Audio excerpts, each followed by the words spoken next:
3, 2, 1, boom!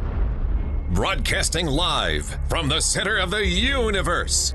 Presenting the world's only business school without the BS. With optometrist and entrepreneur Dr. Robert Zellner and USSBA Entrepreneur of the Year, Clay Clark. Get ready to enter the Thrive Time Show on Talk Radio 1170. Yes, sir. It's Z and Clay, broadcasting from the box in the 918.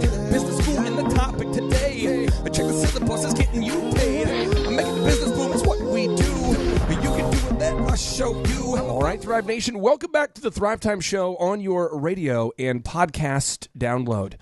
We had a loyal listener that I ran into last week, and this gentleman was explaining to me that he loves the radio show, but he doesn't know how to listen to the podcast. And so I thought I would take just a second for any of our listeners out there to break it down for you.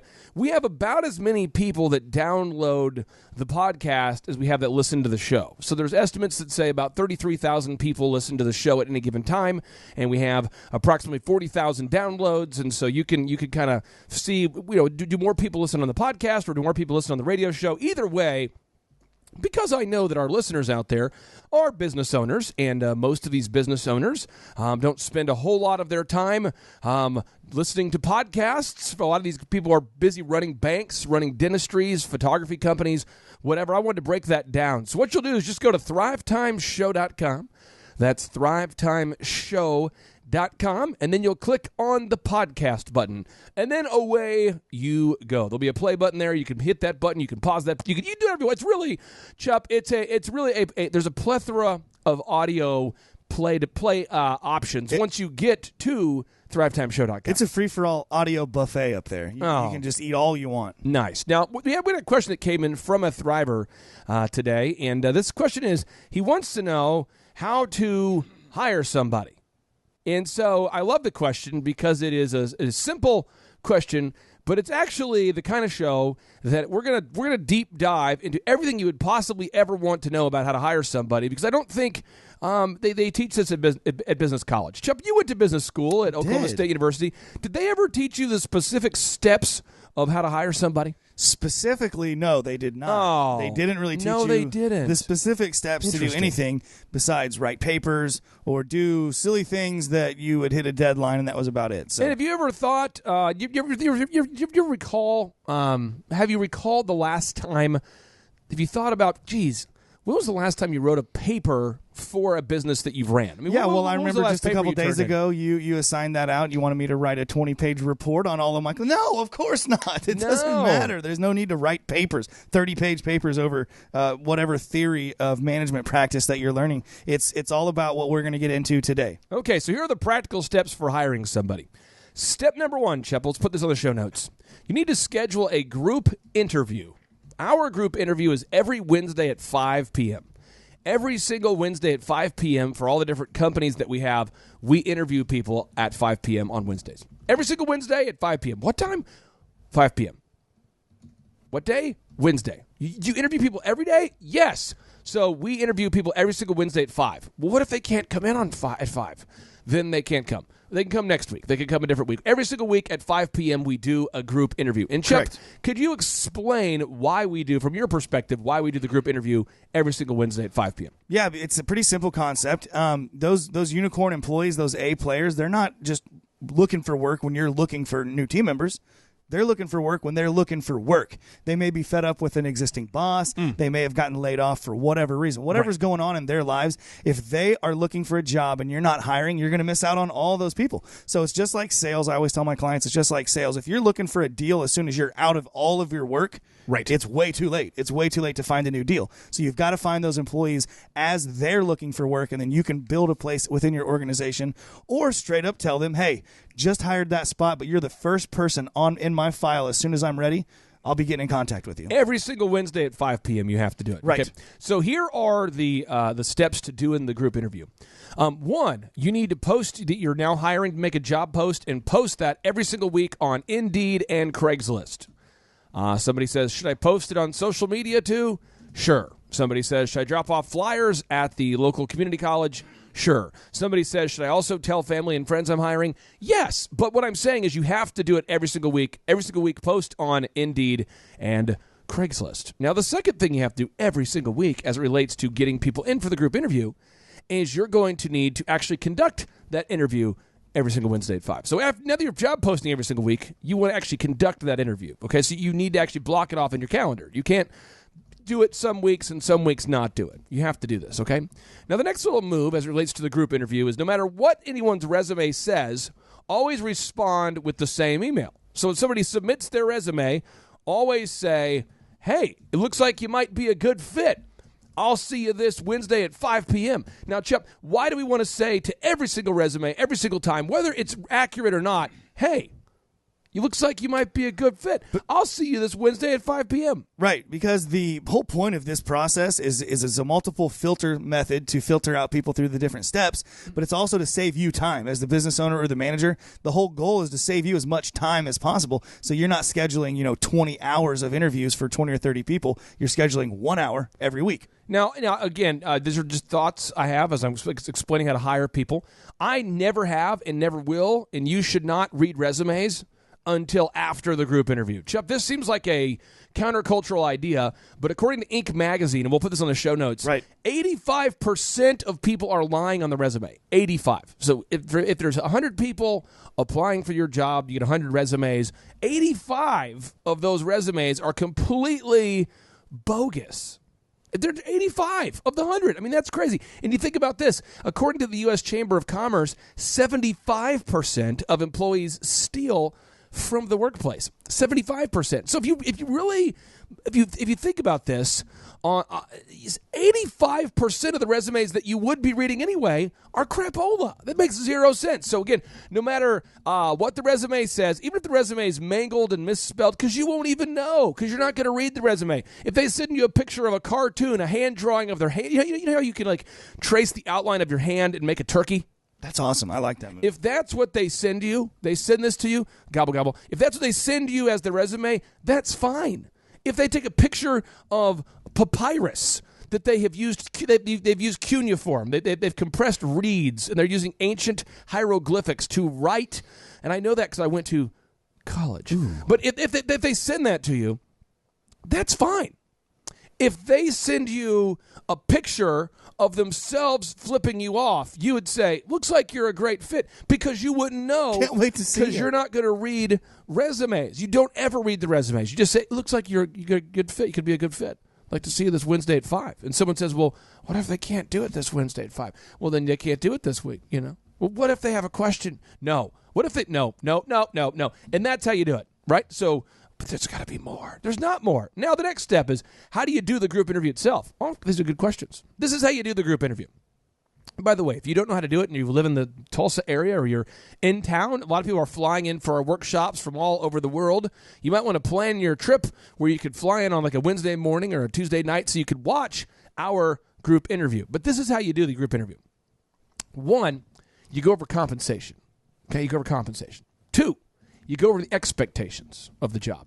3, you go over communication. Like who people need to report to. If you work here, who's your boss going to be? Who will be your boss if you work here? The org chart. How the organizational chart works.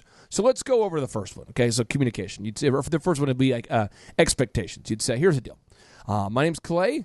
I own a haircut business called Elephant in the Room, and we operate with excellence, which means that we pride ourselves on being the highest reviewed men's grooming lounge in Oklahoma and in all the other states. And so to do that, we have to have really great people, which is why we're interviewing you, and we have to pay you more because turns out great people want to make more than people that are not doing a good effort. So the question I'd have for you is we move into compensation. So Mr. Conference, Mr. Workshop attendee, Mr. Group interviewer, Mr. Person attending this work group interview, compensation. What specifically will I pay you? Now, this is a good question. So I'm going to teach you, and I'm going to walk you through it. We're going to pay you this much per hour, and you get this much commission, and you get this much tips, and this is how your check works out. Any questions about compensation and or expectations? Okay. Third, we're going to go into communication. If you work here, if you're going to the South Tulsa store, your boss will be Dan. And Dan got this job not as a result of knowing me, but as a result of working hard. There's no nepotism here. And even if there was a kid of mine or a family member of mine that wanted to work here, they all have to start at the bottom. So Dan is there as a result of his hard work. If you want to work at downtown, your boss would be Wendy. If you want to work in Broken Arrow, your boss would be Jason. And then above all 3 stores is what we call a super boss, the super manager. How come it's such a formal title? The super manager. He's super. Jason manages all 3. And then above that, there's Jonathan Kelly. And Jonathan Kelly would only be called if Jason has a freak-out moment, which he can't have because he's a super manager. But if he did have one, he would reach John. And if John can't handle it, which should never happen, he calls me. So really, no one should ever call me. But I actually do trainings every single Friday with you guys personally. I'll be training every single person here every single Friday on how to cut hair as well as how to sell products. We have our lead stylist, our master stylist, Cynthia. She conducts hairstyle training every single Friday, and I do sales training every single Friday. That's how that works. Okay. And then every single Monday, we have a manager meeting. What questions do you guys have? And usually they look at me and go, there's one hand that goes up. Because remember, if you had 50 people say, I'm going to be here Wednesday at 5, Chup, what percentage of the candidates actually show up for the group interview? Maybe 10 to 20 if you're lucky. Of 10 people, to 20%. People who said, I'll for sure be at the interview. Right. Only 10 to 20 of those 50 ever show up. Yeah. Right. I'd say 5 to 10, actually. So 5 to 10 of those people will probably. So 10 of the 50 show up. Yeah. Right, okay. And then what happens is, of those 10 that show up, maybe only 5 show up on time. So there's like 10 people there, but there's 5 that are already dead to me. Because if you're late for the interview, I don't really have a curiosity as to who you are or why you're late. I just know that if you're late for the job interview, it's not going to work out. And through extreme judgment and the prejudice that I use during my group interview, I have found a great team. So if you're late, regardless of your race, your religion, your creed, if you're late, I'm not interested. Then what I say to you is I say, all right, what questions do you have? And I get questions from numbskulls who are late, but I also get questions from good people. The good people ask me some questions, and it's just an open dialogue where they're really interviewing me the majority of the time. I mean, they're actually asking me questions, and I don't care, no matter what the question is, because I am trying to see if they can think and if they can communicate. And if they can think and communicate, they are in an elite group of people called the kind of people I want to hire, potential employees. Then I say, hey, guys, so that you don't have a skewed perspective of what it's like to work here, I'm going to have you guys shadow me tomorrow. You're going to actually shadow me for an hour of power, me because I'm the boss guy. And then if I like you, I'm going to send you over to the South Tulsa store, and you're going to actually, or Broken Arrow or whatever, and you're actually going to do a demo haircut. Because if you have a license and people, and you say you can cut hair, I'd like to see you cut hair. And I would do this for coders, web developers, photographers, videographers, any position at all. I would have somebody shadow me. And what are you looking for if they shadow you? I don't know. This would be maybe the same. If someone says, how do I know if someone should be a friend? If you like them. If you don't like them, don't hire them. If you do like them, hire them. This is how it works. This is how we do it. Now, Chuck, we have a company out there that we've worked with for a long time that has really built a great team of people. You know, they've gone through this process, and they have found some elite people. And that company is Classic Janitorial. These guys provide great cleaning services for Dr. Zeller & Associates, for Google, for the Thrive Time Show offices, for Newstar, for DuPont, and they want to provide janitorial services for you. Chuck, what's their phone number? What's their website? Their website's theclassicclean.com, theclassicclean.com, or you can call these guys at 918-671-2046, 918-671-2046. They're going to include some high-traffic carpet or tile buffing for you included in your cost. And their phone number, again, is 918-671-2046. Call them during the break, and I'll give you a free copy of my book, Thrive. Stay tuned. Get ready to enter the Thrive Time Show on Talk Radio 1170. Broadcasting live from the center of the universe. It's Business School Without the BS. Featuring optometrist turned entrepreneur, Dr. Robert Zellner, with USSBA Entrepreneur of the Year, Clay Clark. All right, Thrive Nation, welcome back to the conversation. It is the Thrive Time Show on your radio and podcast download. And we had a very simple question that was emailed from a Thriver, but this is the kind of stuff that, Chuck, you went to business school at Oklahoma State University. I did. And they don't teach this there. They don't teach anything that you will remember. Or that you'll use. That's what I mean. If you don't use it, you'll remember it. You spent the majority of your college experience, as did I, writing research papers paraphrasing books, Team projects. talk about business ethics. None of that crap matters. Let me tell you what happens for business ethics. If you screw enough people, you go out of business. True. That's and if a you summary. let enough people screw you, You go out of business. So if you don't screw people, then you grow. But these are thoughts. But here we go. So we're talking about how to hire people. That's a whole semester right there in just like 3 minutes. And by the way, if you did attend the Clay Clark Business College, it would be called a 2-day in-person Thrive Time Show workshop. That's right. Because in 2 days, I can teach you what you need to know, and you might spend a year applying it, but in 2 days, you get the whole thing. There it is, bada bing, bada boom. We go from A to Z at the workshop. So here we go. The question is how to hire people. So step 1 is you have to hold a group interview every single week. Now, again, if you've never seen a group interview, you don't know about a group interview, Google does group interviews. Big tech companies do group interviews. It's not like I'm inventing the concept of a group interview here. It's a better way to go. So just do it. And if you've never seen one, just come out this Wednesday at 5. Email us to info@thrivetimeshow.com. Schedule your reservation at our in-person at our offices. We have about a 20,000 square foot facility there. Just come out to our offices.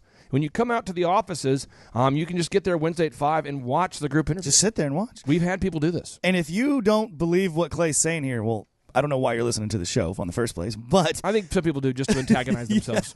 But I can tell you what, when I ran a concrete company for almost a decade with my parents, and this system right here would have had the biggest impact immediately on our lives. And I'm not exaggerating. If you don't do this, you will get stuck in a doom loop where your employees hold you hostage. They become entitled. They make demands that are unreasonable. They make you work on their shifts because they don't want to show up, and you can't fire them because you don't have anybody else. And I'm super passionate about it when I work with my clients because I see every single person goes down the same road if you do not do the group interview every single week. Now, here is why this person is asking this question. They've been in business for over 20 years, and they're growing. They're a client, and they're growing by 231%. Woo! I believe, did you look on the Complete Carpet Clean? Is it 260 or is it 260%? I want to say it was 262. Okay, the last time I saw it was 230. But anyway, they're growing over 200%. The average American company is growing by 2.9%. That's the current gross domestic product. That's the current growth rate of our economy. 200-something% is just a little bit more. It's like 10 times more than the average business. So they're growing, and then that's why they need to hire somebody, because now they need to hire people to keep up with the demand. Right. And that's a Complete Carpet Cleaning, I believe. Yep. Okay. CompleteCarpetTulsa.com. So we have a thriver inside the studio today, and this guy has actually bought a tip-top K9 business location. And the company is doing great. I mean, he's out there in Owasso. He's growing all the time. Thank you, Tulsa, by the way, for supporting Adam and his newest business location there in Owasso. And so I want to get Adam's take on a few things here. Adam, when you opened up your Tip Top location out there in Owasso, was it a little bit scary for you opening your own business? I mean, you had to buy all that crap. I mean, you had to buy probably $15,000, $18,000 of crap. You had to auto wrap your car. You had to buy leashes. You had to invest in 200 hours of training. Was it a scary thing for you? Absolutely scary. It was like one of the scariest things I've done probably ever as far as work or business or anything like that. Are you a married guy? For the folks out there that don't know you, are you a married guy? I am married. How long have you been married? 6 years now. Do you have a death wish? Did you want that marriage to end terribly, or why did you go out there and want to start a business? What did you talk to her about it first? I mean, tell us about what was going on in your household in the moments leading up to starting the company. Well, it looked like a opportunity that I would be foolish not to at least give a shot. I mean, why not? I'm good with dogs, good with people. How did you hear about a Tip Top K9? Ryan actually trained 3 of my dogs back in, I think it was 2007 or 2008, I think. So the founder of the company sowed the seeds by doing a good job for you in 2007.